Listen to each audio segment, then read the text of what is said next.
Hello YouTube, Kazinkinoko here and welcome to another pickup video. I picked up Dark Rift for the Nintendo 64, bought this on eBay for €3.50. This is a 3D fighting game from Vic Tokai. And then I picked this up at a flea market. First I found these two Master System games. I have 61 games for the Master System, so this is going to be 63 at this point, and I'm hoping somewhere along the line to go for a complete Master System collection. These two games are both complete with the manuals, and they are both uncommon games. I paid €4 per game, Wonder Boy and Monster World, and the Flintstones. Actually, Wonder Boy and Monster World, I already have this game for the Mega Drive, but it's more rare on the Master System, I think, and I don't really know the difference, if it's like a completely different game or if they just dumb down the graphics. The Flintstones, I think Angry Video Game Nerd made a video about this, and that it's supposed to be like a ridiculously bad game. But still, it's two uncommon games for my Master System collection there, so quite happy to add those. And then at the same flea market, I picked up this Game Boy game, Harvest Moon GB.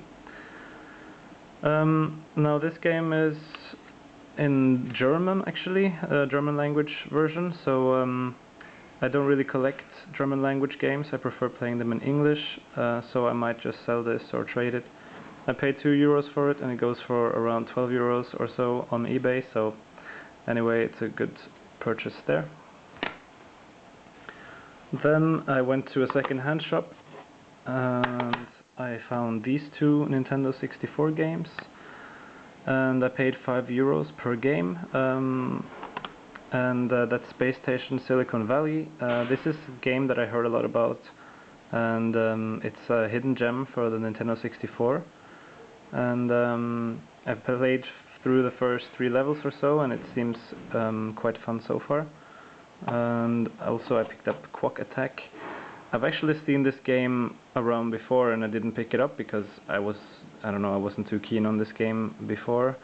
But then I read on retrocollect.com that this is a rare game, or at least uncommon. I think it's rare. On the Nintendo 64, the PS1 version and the GameCube version are much more common. But this game, there is not a lot of copies of this for sale on eBay, and I think it goes for around 15-20 euros or so. So I decided to pick it up. €5 is a good price for a rare Nintendo 64 game, and I want to beef up my N64 collection anyway. Was playing through quite a bit of the game with my girlfriend, and I had played this game before. I had the demo on PC as a teenager, but back then I hadn't played Crash Bandicoot, and playing again now I realized that it's a complete Crash Bandicoot rip-off. It plays exactly the same as Crash Bandicoot, but it's a pretty decent game. And then I picked up 4 games at another second-hand shop just around the corner from the first one. We have, for the PSP here, Astonishia Story, Little Big Planet, Dungeon Siege, Throne of Agony, and for the PS2, Echo Knight Beyond. Now, Astonishia Story is a Korean RPG, came out in 1994, and I think they updated the graphics for this PSP version, and so I'm quite excited to try this out. Yeah, by the way, I paid €20 altogether, so that's €5 per game. Little Big Planet is a game that I've been wanting to play for a long time. It's a really nice platformer, so I'm looking forward to getting into that a bit more. Dungeon Siege Throne of Agony, this plays very similar to Diablo actually, and I'm a big fan of Diablo, especially the second game in the series. I wasn't so into the third one, but was just trying this out today, and it seems like a really good game, and I think this will be a lot of fun to play.